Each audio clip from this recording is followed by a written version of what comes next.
What's up? What's up? I like to uh I like to do a dramatic entrance. Sunday, wearing my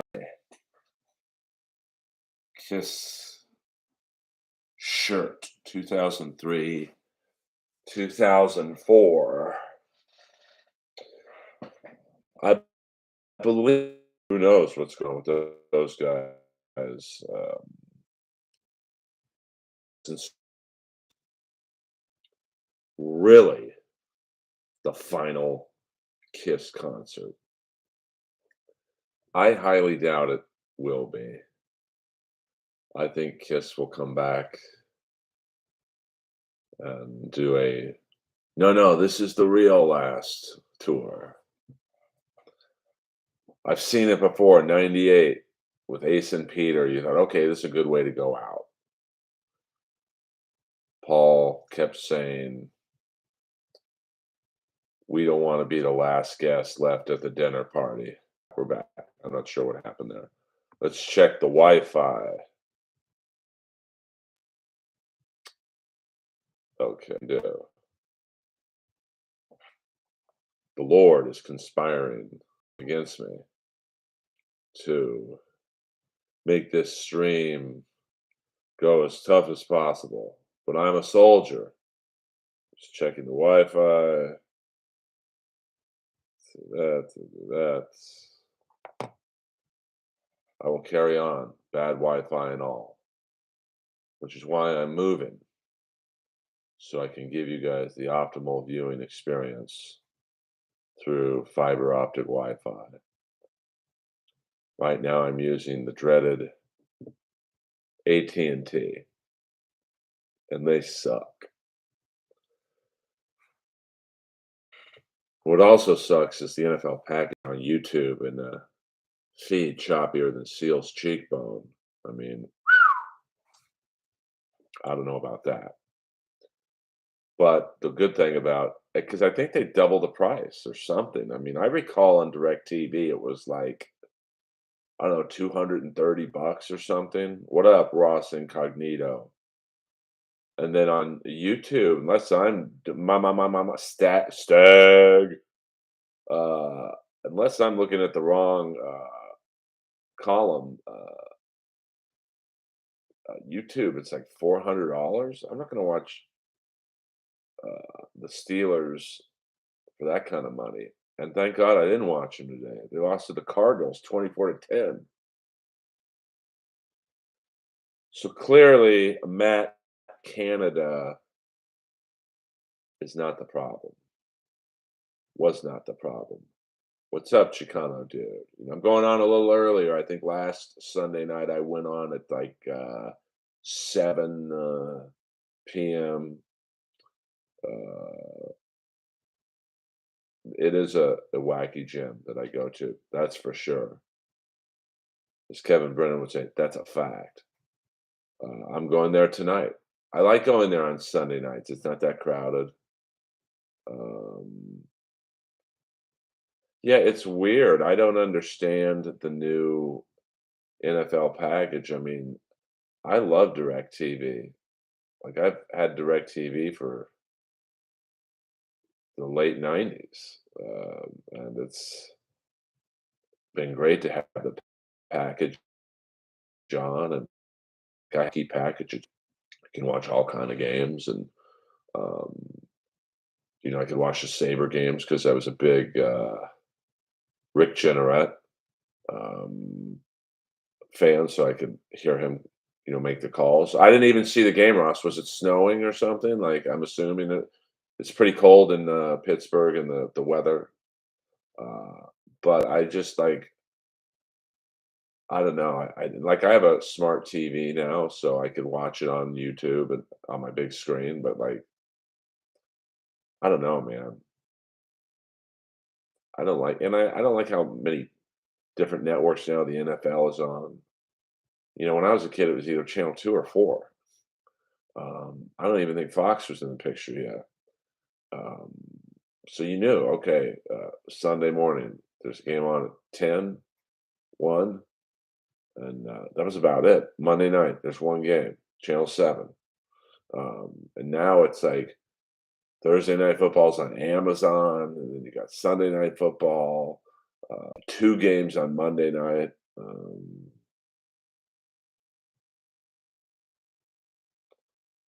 Um, Sadler, it's a little early for that kind of dirty talk. But it depends on how big your donger is. You could go with a Nutter Butter cracker bag, if you're not as endowed as I am. Hello. The King game, um, on, what's it I don't even know what the channel's called anymore. They changed channel names. It was Prime Ticket, it was Fox Sports 1, and now I think it's, something else. So, sports on TV has changed dramatically from when I was a little baby boy. Of course, when I was a kid on, TV, hockey basically wasn't shown. I think I only became a hockey fan because I got the New York Ranger games on cable, WOR. Good evening, Dottie Three Rigs. We're just talking about sports on television. Um, and then I think USA Network had the NHL package, and Sports Channel, I think, had it. And then at one point, this is the all-time low for the NHL. Um, it was on the Outdoor Life Network. Like literally, the big hockey game of the week was following Ted Nugent's bass fishing thing. So, I mean, you know, the problem is that if you don't have great internet, like watching the game on Amazon sucks. Um, yes, I am watching the King game right now.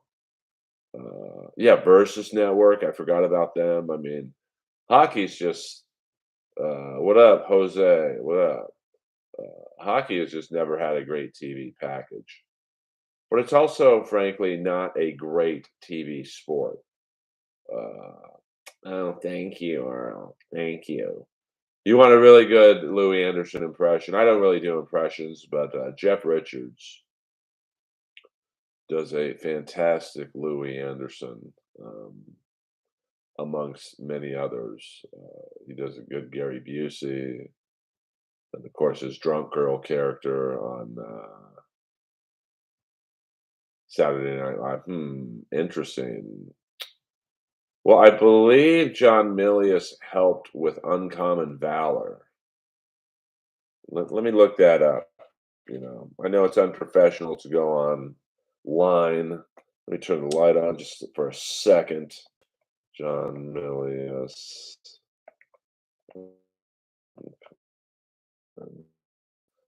I want to say he had something to do with that movie. That was a great let's see, screenplay, but I will go Uncommon Valor. Of course, Apocalypse Now, he ghost wrote a lot of that. I think the rescript, he came in to fix it. Um, but I love Uncommon Valor because it's really, I mean, there's some great Vietnam movies out there for sure, Platoon and Full Metal Jacket. But I think I like the spin on the Vietnam War that Uncommon Valor did. Was it's not necessarily about the war; it's about those left behind, and how they're just and a great group of Uncommon Valor was um, kind of like Predator. It's an interesting cast. You have like Predator. You have obviously Bill Duke's a good actor, Carl Weathers, but you wouldn't think Jesse Ventura would be good in the movie. He literally had zero acting experience. Um, but Tex Cobb, I mean, that guy looks like a guy who would be in Vietnam. Fred Ward, the great Reb Brown. Speaking of Big Wednesday, um, and then John Witherspoon, I think is his name. Uh, and of course, Comedy Store paid regular. and a huge comic back in the day. I You never really hear his name mentioned with stand-up comedy, but he was a very big comic back in the day. Tim Thomerson. He played one of the helicopter pilots. The original room, there's about 10 names in neon, um, lit up, and Tim Thomerson's name is one of the 10 names. So you got like Roseanne Barr, Yakov Smirnoff, Dice Clay, Paulie, and Tim Thomerson is one of the names. So um, there. I never saw any of the Louis stuff. Extreme Prejudice. I'll have to check that out. No, I'm pausing the King Game right now. I didn't want to watch the King Game. I wasn't really interested in you guys. Um, so no spoilers, no spoilers, CJ. Hamburger Hill was a good movie. Yeah, James Conner apparently had a big game. I didn't see it. Pew, pew. But I just really, Gene Hackman. You could put Gene Hackman in like a Jeff Speakman movie, and he'd be good in it. And Robert Stack uh, uh, uh, was a great actor. You could say were Asian character actors. They were very good. And I believe it was Patrick Swayze's first movie, and there's a great fight scene with. It's kind of interesting because you see like just probably where the state of mixed martial arts was at the time was Tex Cobb. Tex Cobb was a legit heavyweight kickboxing champ. And but he was old school. He was just a tough guy. He's like, I'm gonna hit you, you're gonna hit me. Let's see who's tougher. And Patrick Swayze was more of the Bruce Lee, athletic style. So it's a very good fight scene. It's a short one, but it's very good. Are you a fan of Dave Attell? Dave Attell is the best. One night at the Comedy Store, I was on stage. I brought him up. He did about 20 minutes. And then he called me back on stage, which I didn't like because like the crowd doesn't want to see me at that point. And then me and Dave Attell basically did our own version of bumping mics, the funny version. Um,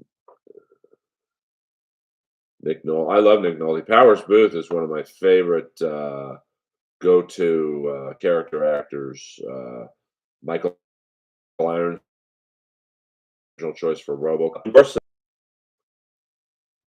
Unfortunately, I tried to get him on Inappropriate Earl a couple years ago, and he had just had a stroke. And I believe there is a documentary that was on Amazon.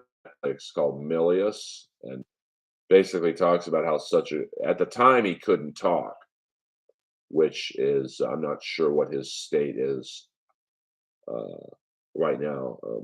I mean, I'm assuming it hasn't gotten better, but it was just that's the whole point of the documentary was here you have this amazing storyteller and he can't really talk anymore.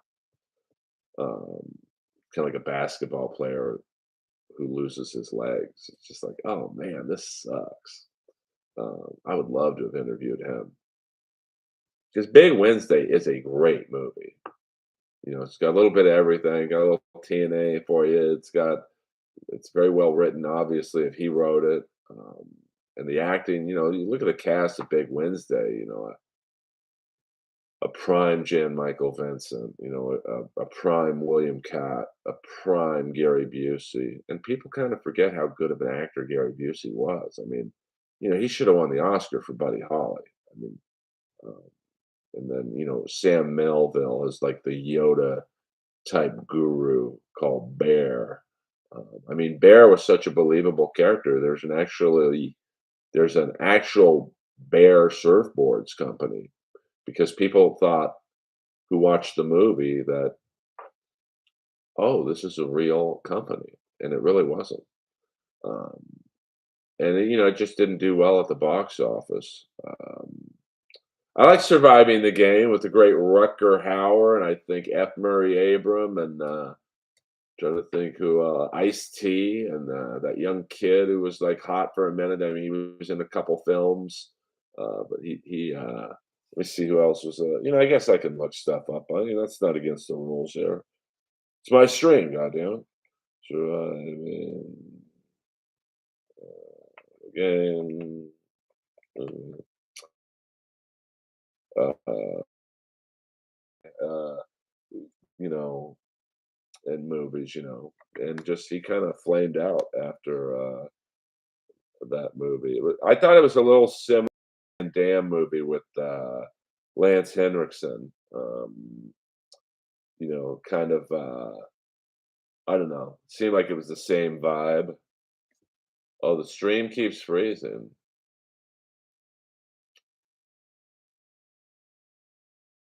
Uh, and if you look at all my opponents, I mean, let's I had,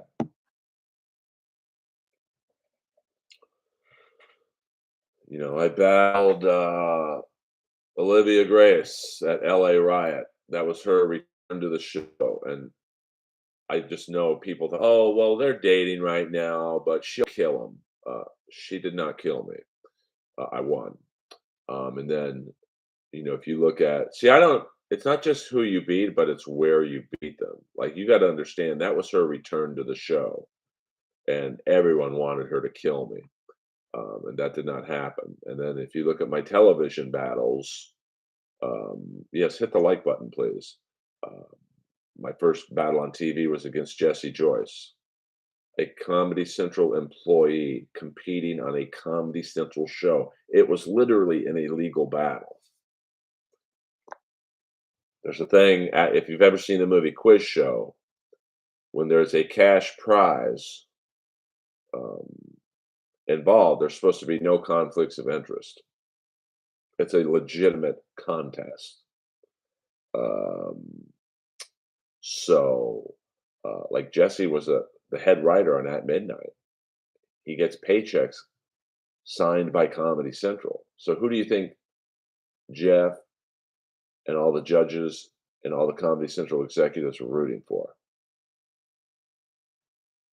That type of situation is literally not allowed. Um, I mean, people think I don't like Jeff, and I don't, but like, there's reasons. He's also the head judge. That's literally illegal. Um, Jeff's manager is managing contestants and judges. Illegal. Um, these aren't my opinions. These are facts. It's a law. Um, and then when I got my bracket for Montreal after I beat Jesse, the way I beat him, it was a Mike Tyson, Buster Douglas like knockout. I'm with my friend, and he works at Comedy Central to this day. And before I saw the bracket, he opened up the email. He's like, "Oh my God, you're being punished." What up, Gina Bobina? I'm like, "What do you mean?" He's like, "Look at your bracket." And then my bracket was Tom Ballard, who in the untelevised season, most people thought beat Jimmy Carr. And then I get Jimmy Carr. And you look at other people's brackets, you know, Mike Lawrence, who I love, he's a great guy, but like he got Ralphie May and Miss Pat. I mean, Ralphie had battled once, and his battle was so bad against Sarah Tiana, they literally called it. They didn't even say, "Sarah, you won." It was just like, "This is horrible." Like, Sarah's killing him. So Mike Lawrence gets Ralphie and Miss Pat, and Miss Pat's a great comic, but she's never roast battled before. Hinchcliffe gets Mark Norman, who'd never battled before. Uh, you know, Other people like had brackets where their three opponents uh, had never battled before. So look at my battle. I mean, I go 4-1 on television against Comedy Central comics, being judged by Comedy Central comics, and I never see the show again. Meanwhile, three people I beat got all three seasons. Tell me how that makes any sense. Now, if you're saying, sorry, you opened up some old wounds with that question, Jose. If you're saying, okay, you can't pick yourself, I changed it up, William. I was feeling it. I was feeling it. And I can't with you right now, Peter. Scotty Barron, Britney Spears, fuck me in the ass. Scotty Barron was the first comic I ever saw at the Comedy Store on stage. We'll get to that in a second. So if I can't say I'm the best roast battler, and I've lost before.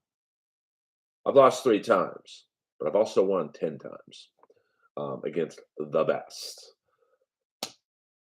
Let me see. I think Sarah Tiana probably the best, because she's obviously a very great writer, and, she knows, she's very tough to that was my thing with strategizing.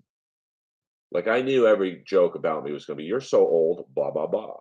Um, and with Sarah, because I knew Sarah Silverman was judging, and Sarah did not like all the old and fat jokes against her on I think, the James Franco roast. So I was like, "Well, I can't call Tiana old or fat because Silverman won't like that." And I knew Apatow was just gonna vote with Silverman, so I was like, I couldn't afford to piss Silverman off, so I was like, "Well, I'll just be cute with Tiana." And Tiana's just too good, I should have been meaner, but, so, I mean, Tiana is, I think, the best. I mean, Mike Lawrence is great, he's a season 1 champ, Frank Castillo's, awesome, but I also think that, like, even Frank got to battle Jay Light as roommate at the time. So it was like a battle that, like, he was comfortable in. I never got one battle where I was, like, comfortable. Even the battle, after that wasn't up my last battle in the belly room was against my good buddy Benji Aflalo, who writes jokes for Jeff. And all of a sudden, out of nowhere, Jeff was like, "Hey, why don't you battle Benji?" And I'm like, "That does nothing for me." And I love Benji, it's very funny. And, then I beat him, of course. And looking back now, I was like, "Oh, Jeff thought Benji would kill me." And then he could take Benji to Comedy Central and go, "Hey, he just beat Earl, put him on next season." Like, that's the Jeff Ross world. All that I have done for that fucking show, and now I'm being used as a tackling dummy to get other people on the show.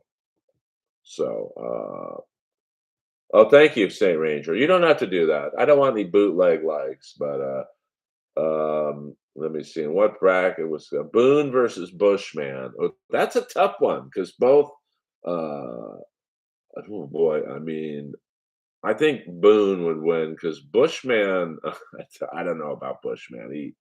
He wasn't the funniest guy in the world. He was just in character. Um, who did you battle with was a judge? I think you probably know the answer. Uh, I battled Fifi Dosh. I'll just leave it at that.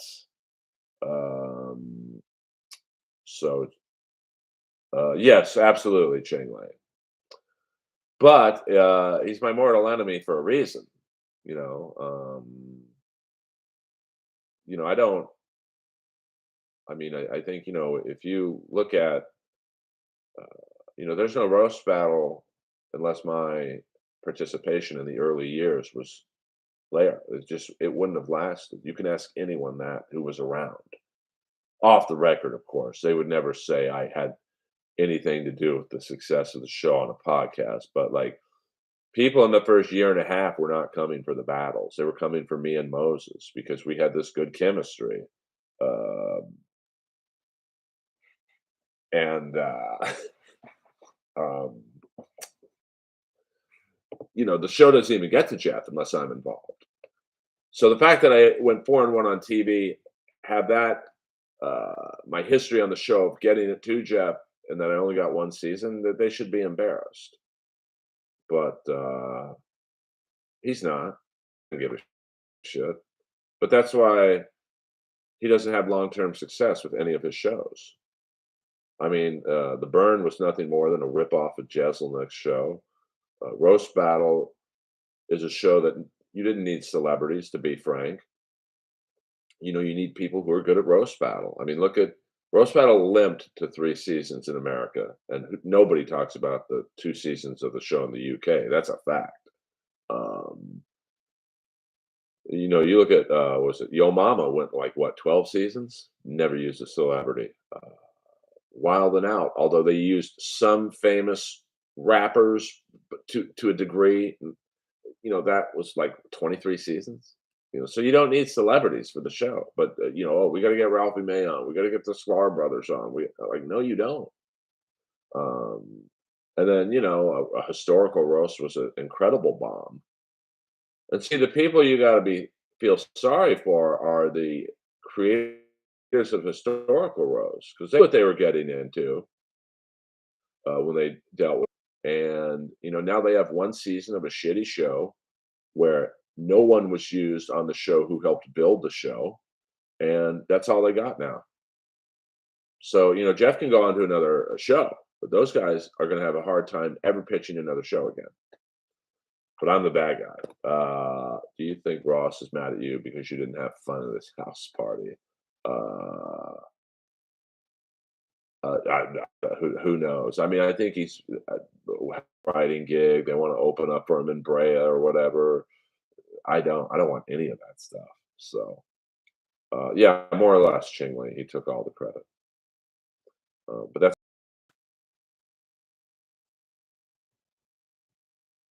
I don't know, to be honest with you. On that one, Saint Ranger.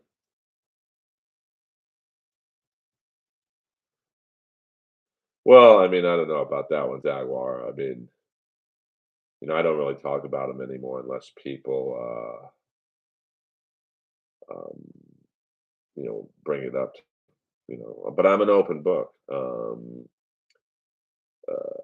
mean, I don't think Brennan is because he has roots at the.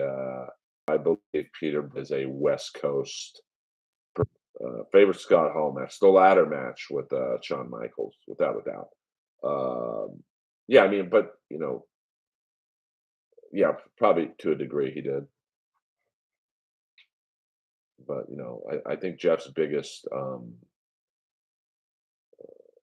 personality asset, I guess you'd call it an asset, is all the people that got fucking burned on by him.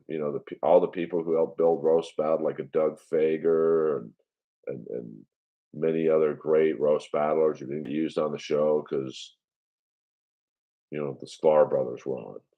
Like Doug Fager's a really funny comic, and he's could have benefited so much from a simple TV credit like roast battle, but no, got nothing.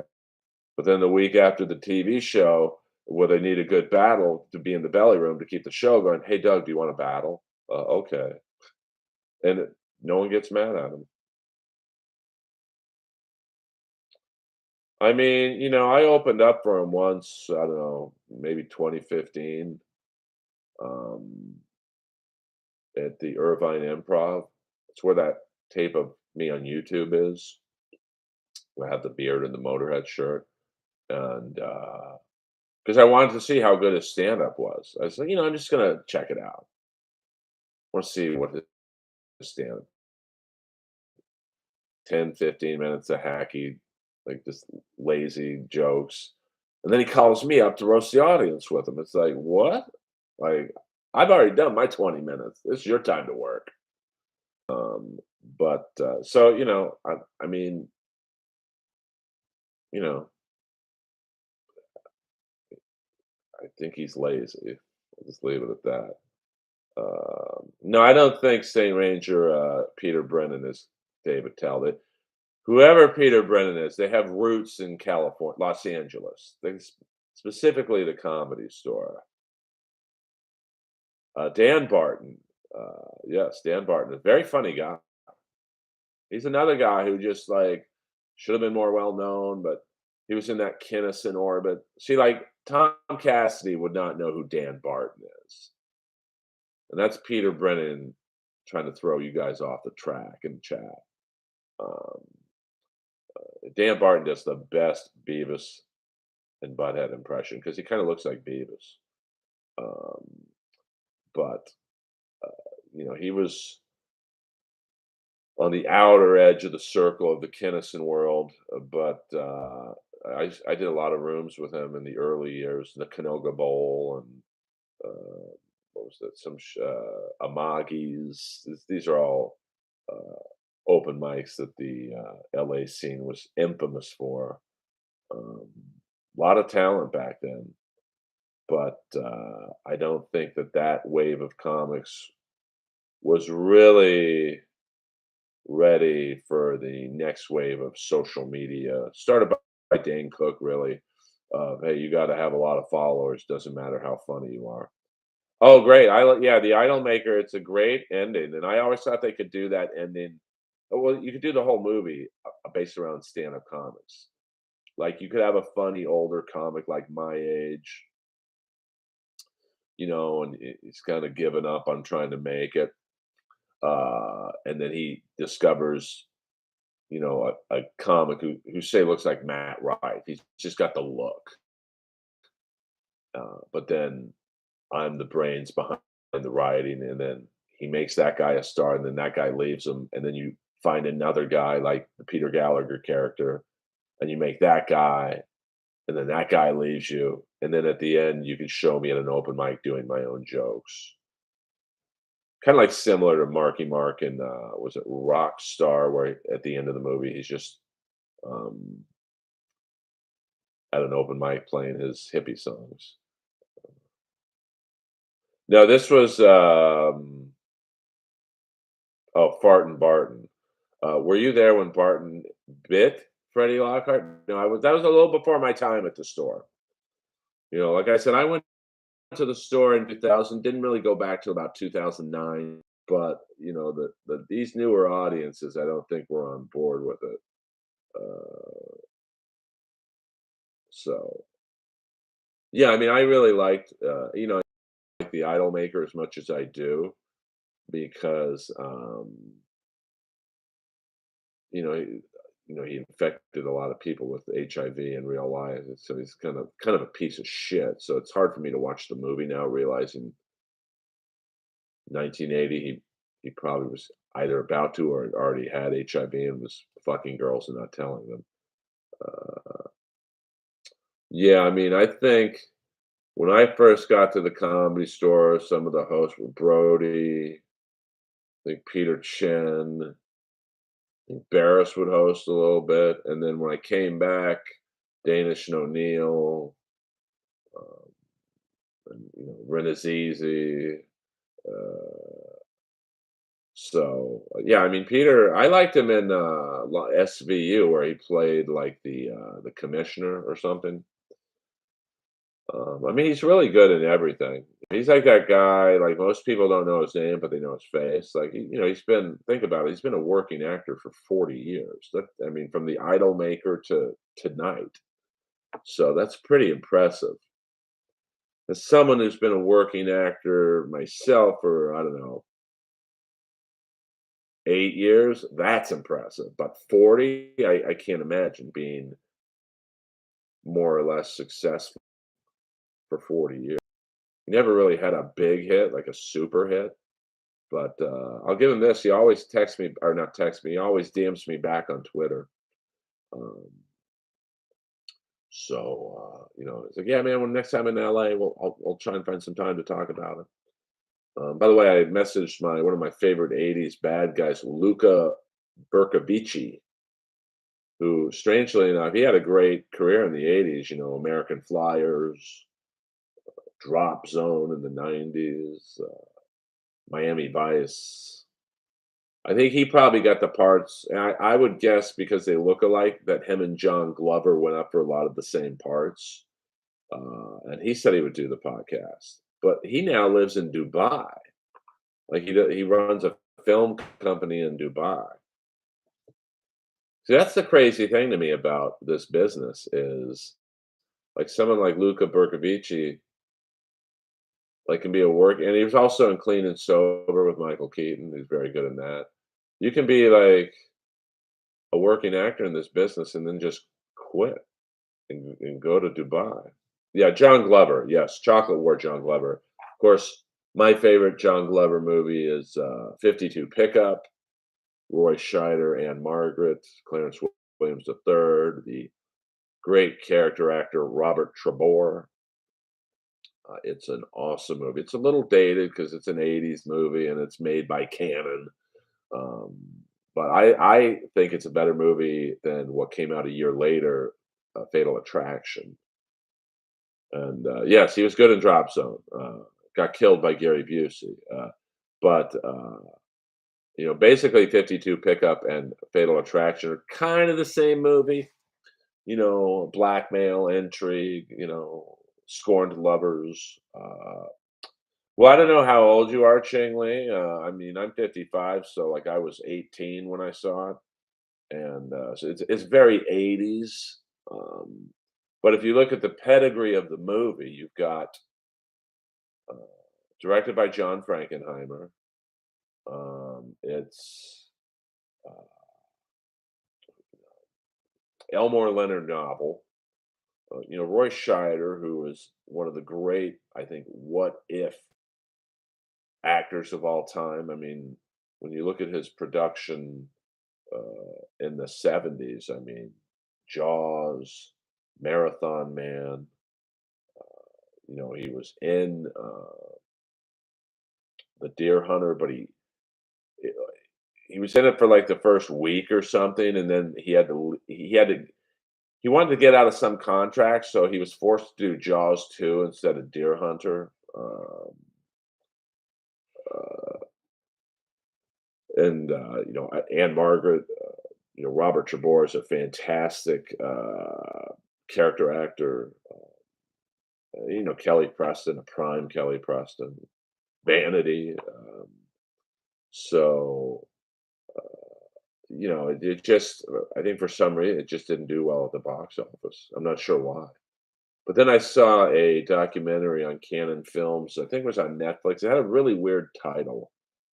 Let me see if I can look it up. It was about basically Golden Globus, um, and how they wouldn't promote any film that wasn't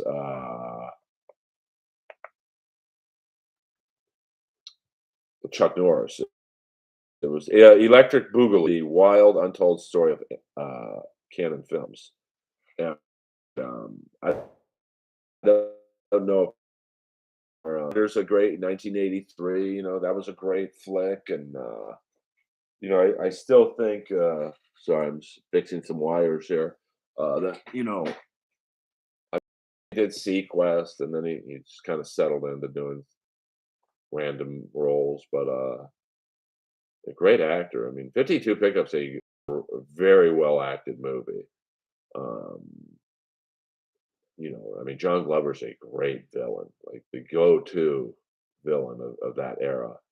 Um, and then, Scheider just, I don't know. It's like, I'm sure after Deer Hunter, he just never regained momentum, and it's tough in that world. I mean, if you look at Travolta, after that movie he did with Lily Tomlin, it took him a decade to get back in the game. Like, he couldn't get work because that movie was so bad.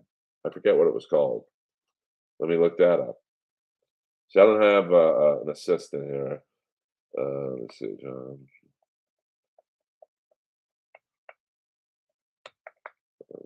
I mean, it was a horrible moment by moment. 1978. I mean, he did do Staying Alive, which was kind of a hit.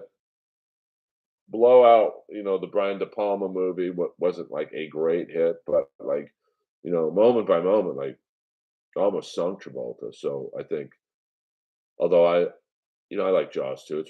It's a pretty good sequel. I mean, it's not as good as the original one, but we're talking Jaws. Um, you know, Scheider just never really had that. I mean, Blue Thunder was it's kind of a cult movie. Uh, and 52 Pickup just wasn't a Chuck Norris. Or 52 Pickup was the next year in '87. Fatal Attraction comes out. Michael Douglas, Glenn Close. It's a huge hit, and just 52 Pickup was left in the vapors.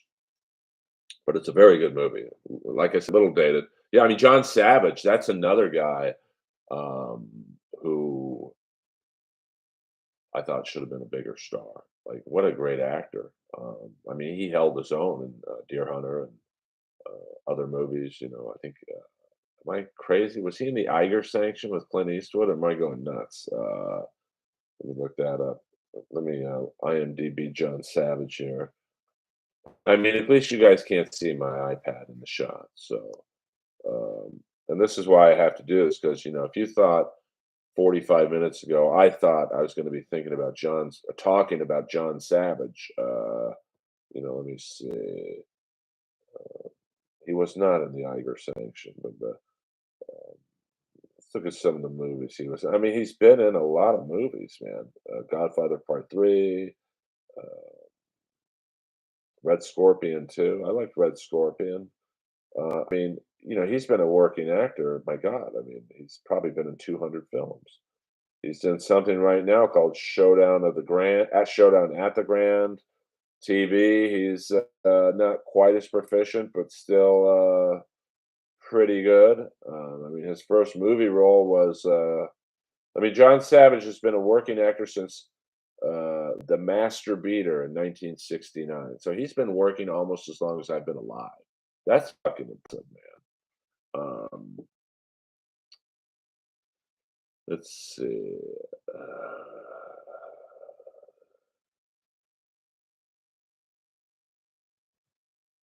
I mean, William Friedkin, you can't go wrong with William Friedkin. Of course, my favorite William Friedkin movie is Cruising with Al Pacino, but that movie's not for everybody. Like, it's a very dark look into the gay New York leather world of the late 70s and early 80s. Well, I mean, it came out in the 80s, so more the late 70s when um, there was a section of New York that was all gay clubs. And I really love I don't know if you could do that movie today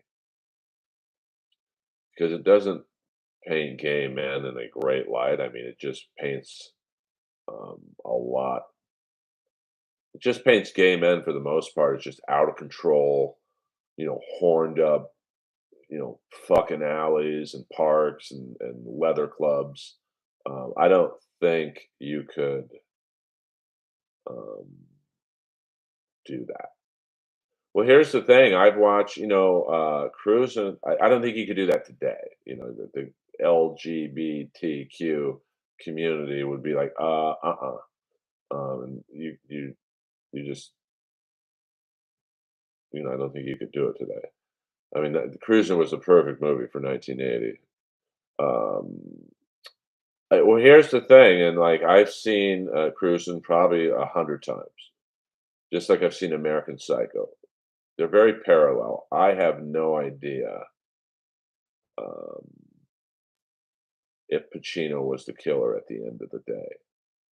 Uh, I think I read an interview or saw an interview with Friedkin where he's like, "If you think Pacino's the killer, you're right, and if you think the other guy Spencer was the killer, you're right." So I think you're left open to the interpretation that here's how I look at it. I don't think Pacino was the killer because the killer or the killings were going on before he became an undercover officer in the case. But I do think that Pacino got so uh, involved in that world, he might have killed the killer. Um, and he got because I've known undercover cops, like there's not a lot that's portrayed in TV that is like really real life. But if you've ever seen the Miami Vice episode um, with Al Bundy, Ed O'Neill, where he plays Artie Rollins, the rogue agent. And, by all accounts, Artie Rollins was a great cop, but then he got too into it. He got into the life. And I've known undercover cops. One of my best friends I went to grade school with became basically because he was a good-looking guy, so he could really portray like the gigolos and the good-looking drug dealers, and like he ended up becoming an addict because you it's a pretty sweet life, if you're playing a drug dealer or, a gigolo, you're fucking everyone, you're doing drugs of the highest quality, and, um, I don't know, I mean, they didn't really delve into that, like, the after effects of if he I think he still loved this girlfriend, but she was pretty I would guess if that movie lasted another 20 minutes and they went into that relationship, that she was probably too boring for him, and so he goes back to the gay bars. Like, I think he by the end of the movie, he was, probably bisexual. Um,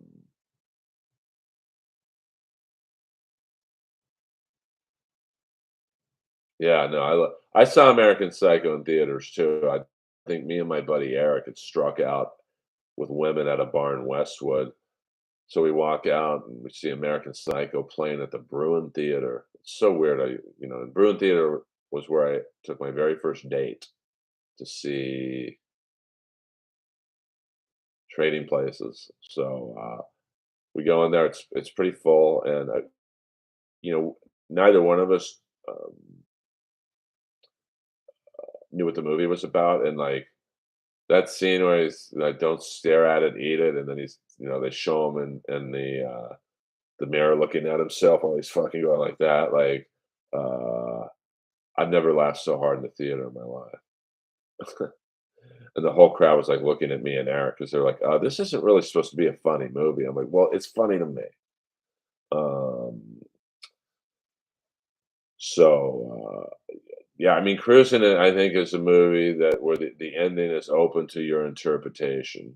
Um, it's just, I mean, I've seen it so many times, and like when she puts the hat on at the end, I think the final scene is Karen Allen putting the leather hat on, which I'm trying to find to wear on stage. I don't even know what they're called. I think they're called motorcycle hats.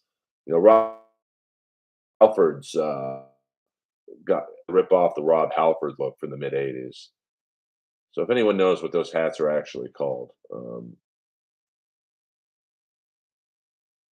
yeah, I mean, I could see it. I mean, oh, you're talking about American Psycho. Well, I mean, it's funny to me because, yeah, I mean, but I don't think it's called the Leather Daddy cap, or maybe it is. To be honest with you, Skullets. Well, let me look up Leather Daddy cap. I mean, this probably shouldn't be what I'm using my stream. Uh, Look what comes up. Sorry. Maybe. Thank you, Stagwar. Um, if it called anything else, but I have a big head. Jesus Christ, $345. Fuck that. Um, I'll have to look at the. Okay, here's one for 853 on eBay. It really does. Leather. I mean, I just think it'd be funny to Rob Halford leather daddy cap. Oh, there's some pictures of him in it. Like I wanna let's see if this comes up. I don't want to yeah, hold on, we'll get to that in a second. I'm multitasking here. Um watch let's see here. I don't want to take up too much time doing this while you got a live stream. It's unprofessional. We got 15 people in here. Not quite 37, but hey, appreciate the 15 that are here. Um Do you know John Zapp wrote American Psycho? Now, wonder it's so confusing.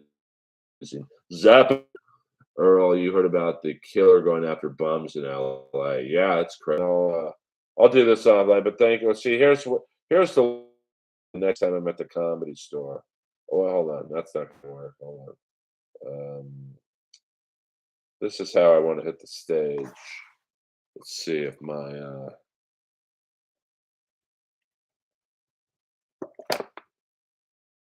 like that. Whoa, whoa. So, hello, leather daddy cap. Oh my God, how interesting that you're. Yeah, no, I don't dislike the homeless. I love how some. It's. I mean, that would be a great movie. If you think about it, like if you started killing homeless people, no one would care. Like from the standpoint of I don't know any homeless people by name. So if like the neighborhood, I mean, there's people. I live in West Hollywood, and I would say about 2001. Um, Peter Brennan, are you leather daddy cap too? It's like something you would do. By the way, subscribe to my channel, Leather Daddy Cap. And I don't want like people subscribing to the channel on numerous accounts. I want real numbers. It doesn't do me any good to get 10 new subscriptions if they're all from two people. Interesting. The all caps. Seems like you're a little defensive. Um, thank you, thank you. Listen, I'm a small fan base, but I'd rather have 12 people in here I get along with than have hundreds of. I'd rather have hundreds of people. I'll take a few trolls, um, but I'm very close to getting monetized on this channel, and it's really all to you guys. So, and I want to repeat this: I will never ask you guys for super chats or super stickers or whatever. If you think I'm funny, just think of it as a thank you. I don't want donations. I don't need the money necessarily, but hey, listen, money's money. I think Hunter did a homeless murder episode, and it sort of, well, I mean, it's Karen Wyeth. You're slipping, Peter. It's Wyeth. You're thinking of Bray Wyatt, probably.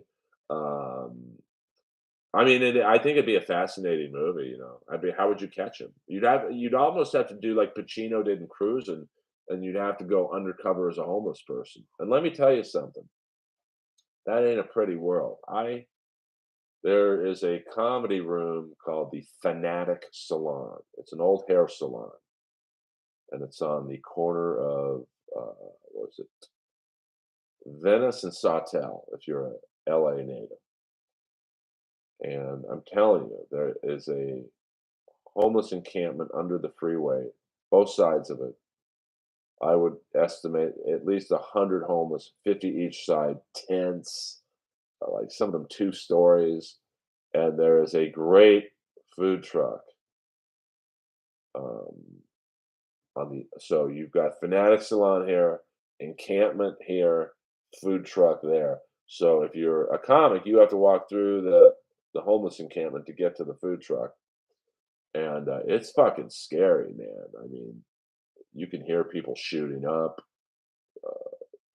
rats everywhere. I mean, it's like, so I can understand, like, if you were just some sick guy and you wanted to feel like, what's it like to kill people, and you just did that, like, who's going to report it? Like, if you saw a homeless tent and you're a cop, you see it for like 5, 6 days in a row, and it's in the same position, and you go in there and you find a dead body, like, But I will say that what got this guy. This is why I don't know how crime still goes on. Is there's cameras everywhere, man. And they caught this guy killing the first person, and then like 5 days later, the Beverly Hills police, uh, a traffic camera caught him like literally right down the street from where I live, and they nabbed him. It's all right, Nick. Just I thought I'd come in early on Sunday night. I think last Sunday I went on at like 8 my time, and we had, I believe, 37 people. And then I think the peak of this stream has been 24. So maybe going on later Sunday nights would be better. Who knows? Um, I don't know. Well, he's in prison on $3 million bail, so I'm not sure when he was killing them. I'll assume the early hours. I did not see Open House with Adrienne Barbeau. She was great in Sons of Anarchy. I'm the Comedy Store's Billy the Kid. Thank you for subbing, Leather Daddy Cap. Now, if I get someone else in here called Muir Cap, I'm going to lose my mind. Uh, yeah, yeah. I mean, it's I'm doing these streams at random times right now. I hope to one day lock in a set time so you guys know, oh, it's Sunday night, 7 p.m. West Coast time. I'm going to watch Earl. Kind of like how one of my biggest comedy influences was watching, or not watching, listening to Matt Drudge's radio show. It was every Sunday night, 7 p.m. to 10 p.m., and I would write I would write the whole 3 hours. I would listen, and he made me laugh. And what was funny to me about him was I don't think a lot of people knew he was gay, so they, they didn't pick up on, like, when a homophobic caller would call in to be like, "Yeah, pro Reagan," yada yada, and Drudge would kind of troll them, and they didn't pick up on it. It was so funny to me. Um, yeah, yeah. I mean, it's. I have not talked about Kiss. I guess I should. We'll wrap up talking about the final Kiss um, concert. I ordered the pay per view. I literally thought I might. Um, yeah, I mean, I don't remember the details, William, but I mean, the big one for me was the Night Stalker, because in 1984, what was I, a sophomore, and at Notre Dame High, we had Mr. Miller teaching a criminal justice class, and it was the greatest class I've ever been in because he was deaf because all the gunshots he was around. He was an ex LAPD sheriff, homicide, and all that. I mean, real deal. Like, he could have played Fritz von Erich. Like, he looked like that. Holt McElhaney, however you say his name, he kind of looked just like that. And he was so deaf that when we had final exams and big tests, people would just yell across the room the answers to their friends, like, "Hey Earl, what do you got for number 5? I got A, and 7's B," and like Mr. Miller would just be asleep at his desk.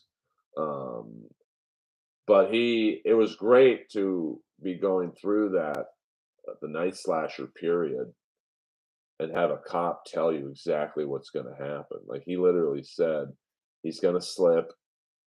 He's an adrenaline junkie, and the cops aren't going to catch him.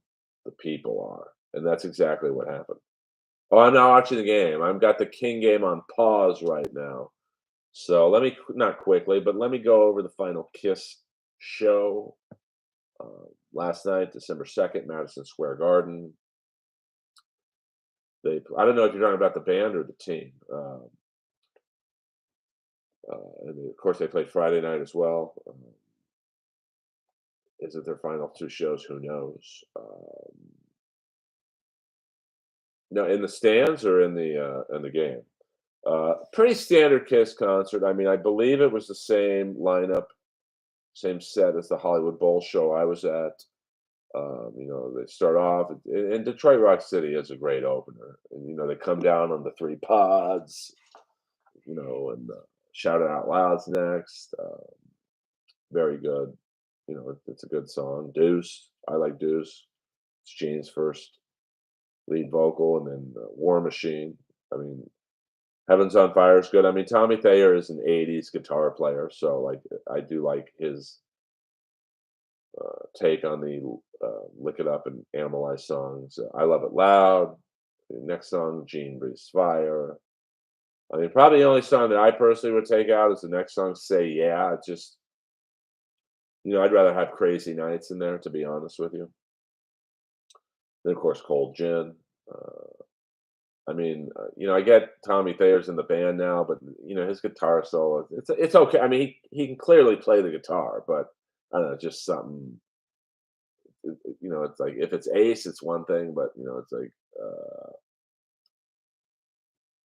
it ain't Ace. I don't think anyone's clamoring for a Tommy Thayer guitar solo, and he's very good. It's just he ain't Ace. Other than Lick It Up, and you get a little Won't Get Fooled Again in the middle part.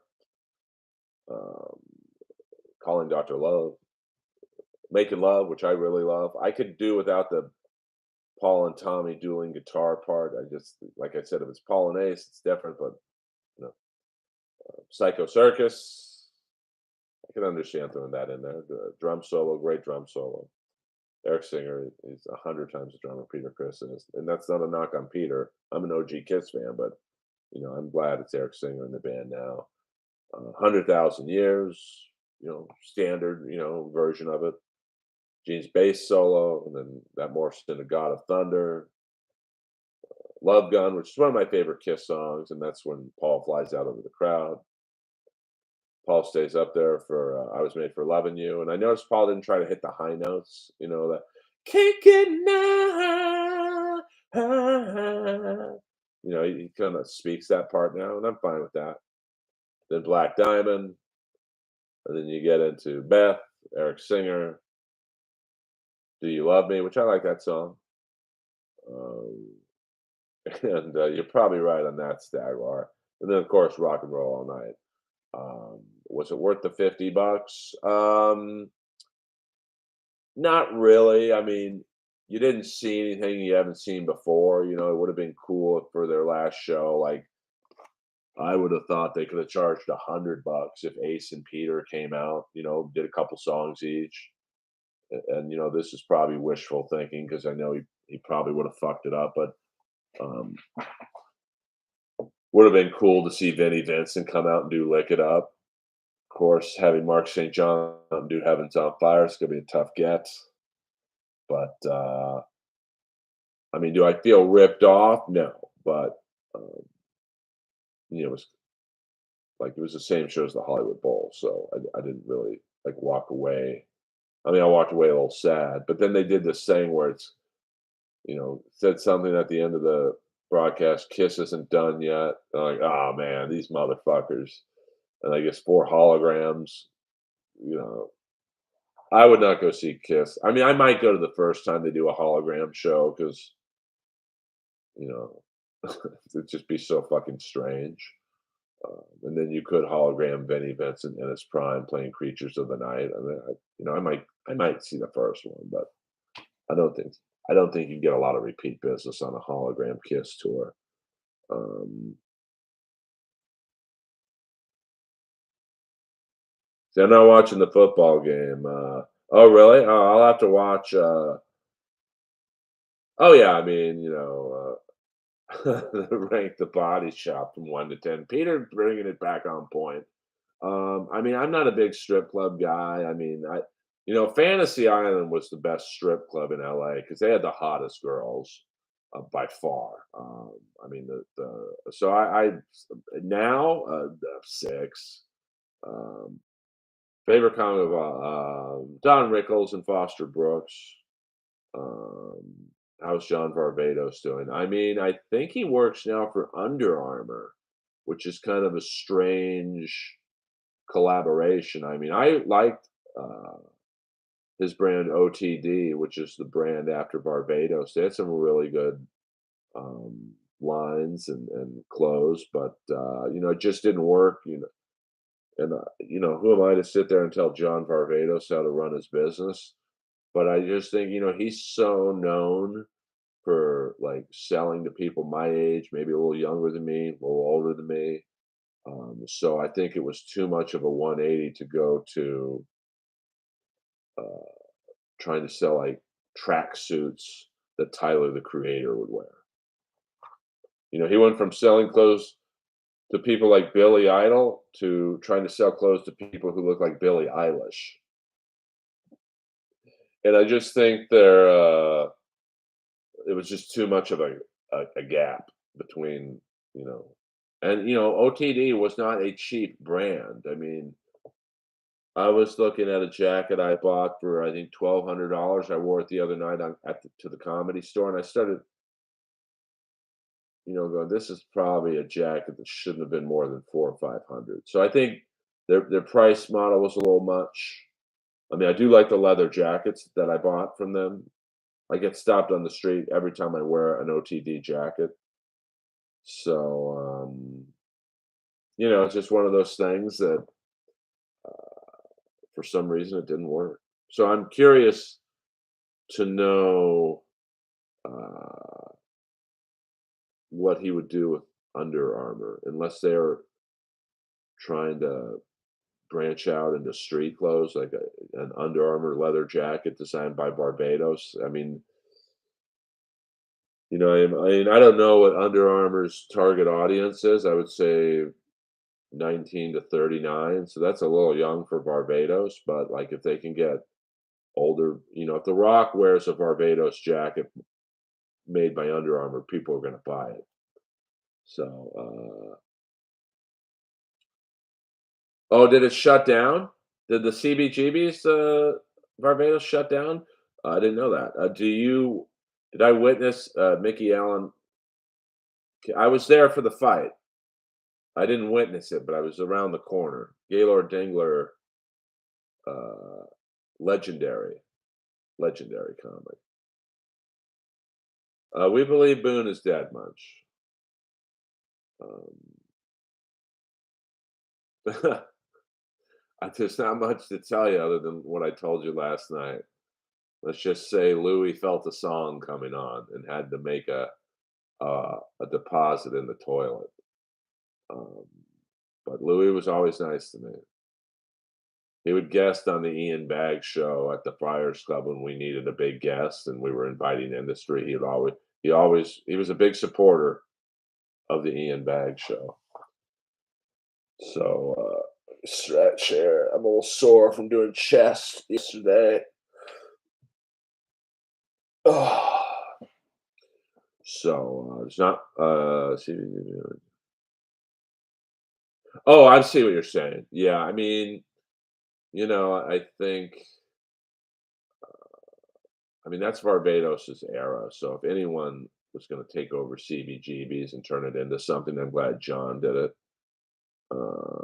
Yeah, well, probably a little younger than that. Sweet Lou. Uh, but now Barbados sold his name to Lions Capital, which also owns All Saints. So, I'm not. I think some of the designers stayed, so Barbados doesn't completely lose its style. If you look at the new leather jackets, if you go on johnbarbados.com, they have some. Look at If you go on barbados.com, look at the David Bowie collection. I bought the leather jacket trench coat, and it's really nice. Like it gives me my Steve Stevens look. I'd be down for Steve Stevens line, but that's going to be about it, guys. Sunday night stream. We started this one. What time is it? About 5:45. Numbers were pretty good tonight, so I do. Will there be a memorial at the store for Boone? Um, Probably not. He rubbed a lot of people the wrong way. Yes, he had his supporters like me and Tebow and Barris, but not a lot after that. Top five glam metal records, in no particular order. I would say Rat, Out of the Cellar, Bon Jovi, Slippery When Wet, Def Leppard, Hysteria. So I get two more. Cinderella, Long Cold Winter, and